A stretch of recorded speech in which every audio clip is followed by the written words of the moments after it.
Y'all, the excitement for this moment. I have been waiting so long for a Mac computer with an SD card slot, Lord Jesus. Anyway, what's going on, y'all? Tech me out here, and in today's video, we're going to be unboxing the new MacBook Pro 14-inch. Now, the model that I have in front of me is the base model. I did not upgrade anything on it. So this one is the one that has the, actually, you know what? I'm gonna just throw the specs right on screen right there.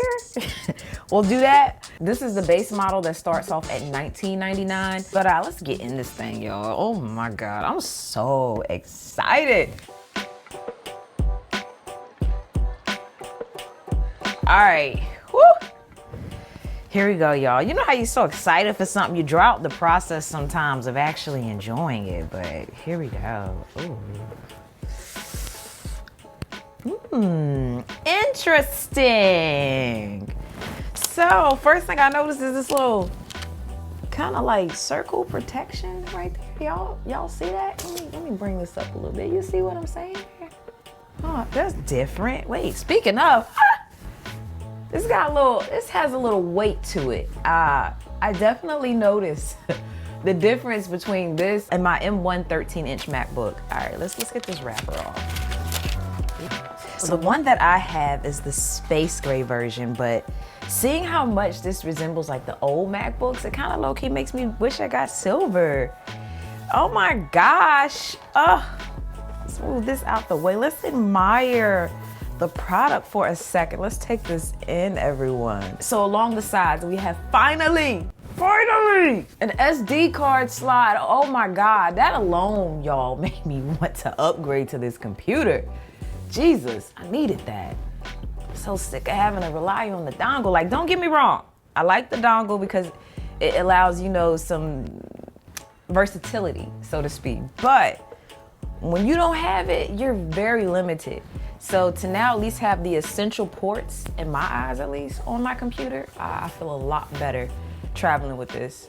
So along the side here, we have our HDMI, USB-C, and SD card slot. And then on the left-hand side, we have our MagSafe charging, because that's back. 2 USB-C ports and 1 headphone port.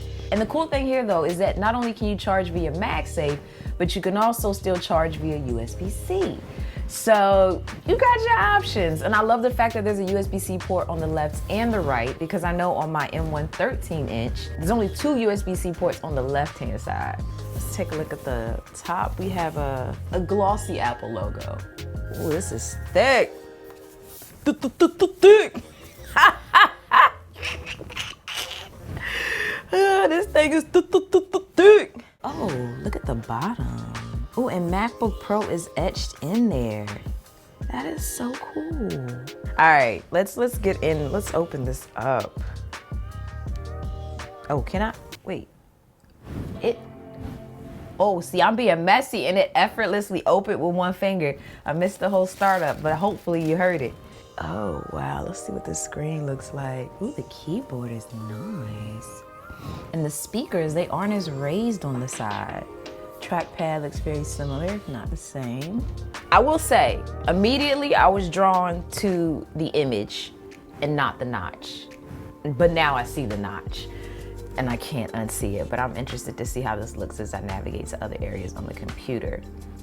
But I'm gonna place this off to the side. So in the box, we also get our little MagSafe charger. And I like this because this is a braided MagSafe cable.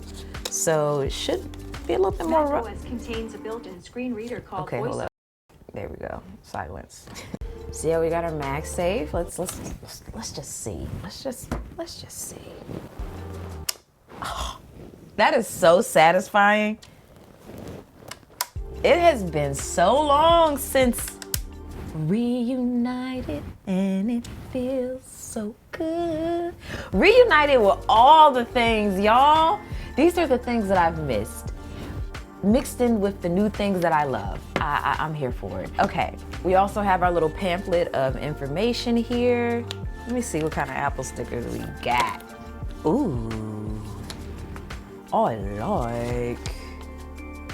We got some black Apple stickers. You know, so many times we come up in here and we like look at the Apple stickers and we always question what color it's gonna be, and half the time we're disappointed, but not this go round. Black Apple stickers. I am here for it. All black everything. Let's go. And then the next thing we have in the box is a 67-watt adapter. But you know what's funny, y'all, is like my 13-inch M1 MacBook is so powerful that in my mind, it was like my MacBook Pro, you know? So to now have a computer that is even better and faster with the ports in which I need, with a slightly larger screen, but much better screen, it just reminds me that gap between the MacBook lineup and the MacBook Pro lineup. You know what I mean? Like the improvements of this remind me that that thing back there is a MacBook. It is not, that's not to say it's a bad thing. It's just to say that there's still more in a laptop that can be offered. Because my M1 MacBook has powered me through all of my YouTube videos that you see up here. That's what I edit on. When I'm out on the go, I undock it. And when I'm home, I dock it. I edit multiple streams of 4K videos up there because sometimes I have these, you know, multicam setups where I'm editing 2 angles at once. And it got me stuttering. It handles it efficiently. You know, I don't have any complaints about it. I was nervous to make the jump because I traded out my fully spec'd out 16-inch MacBook Pro for that one. And yeah, it chops it up. So now knowing I got something even more powerful is just like, yo, are we serious right now? Okay, so let's set this thing up. All right, so on the setup screen, oh, is this new? I don't recall seeing this before. Accessibility features. Accessibility features adapt your Mac to your individual needs, so you can turn them on now to help you finish setting up and further customize them later. Oh, that's dope. So you can have your setup process be more catered to your needs. So on this keyboard here, y'all, while this thing is setting itself up, we do have Touch ID, so we can unlock using our fingerprint, but not our face, despite the notch. And we no longer have a touch bar, which I'm totally cool with. I actually low-key prefer this top bar here with stagnant keys that I actually want to use on a regular basis. I don't even really look at my touch bar to see how it adapts per app, so. Ooh, so we can choose our look. Let's do auto, let's go. Ooh. We made it to the home screen. I haven't even navigated to anything and I like this a lot. There is a noticeable difference in the quality of the display. So let's see how this notch adapts. Okay, so hopefully you can see that right there. The mouse, it goes behind the notch. Okay, that's interesting. You know what? I don't know if the notch is gonna bother me, y'all. It kind of blends in. The way that they have it meshed in with the bezel, I don't know, maybe it'll stand out more based on what I'm doing. So let's take it to full screen for YouTube. So when you take an app full screen, maybe that's the thing. When you take an app full screen, that's when it blends in the top bezel with the notch so that you have one big solid bar at the top. I'm with it.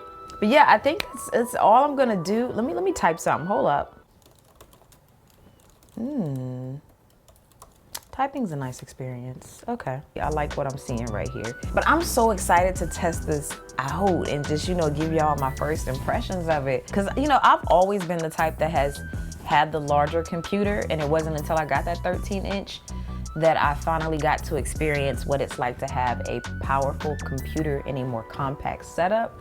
Because one thing I disliked about having a larger computer is taking it anywhere with me. Like, it was just too bulky, but I felt I had to have the largest one because it offered the most power. And then came along the M1 MacBooks.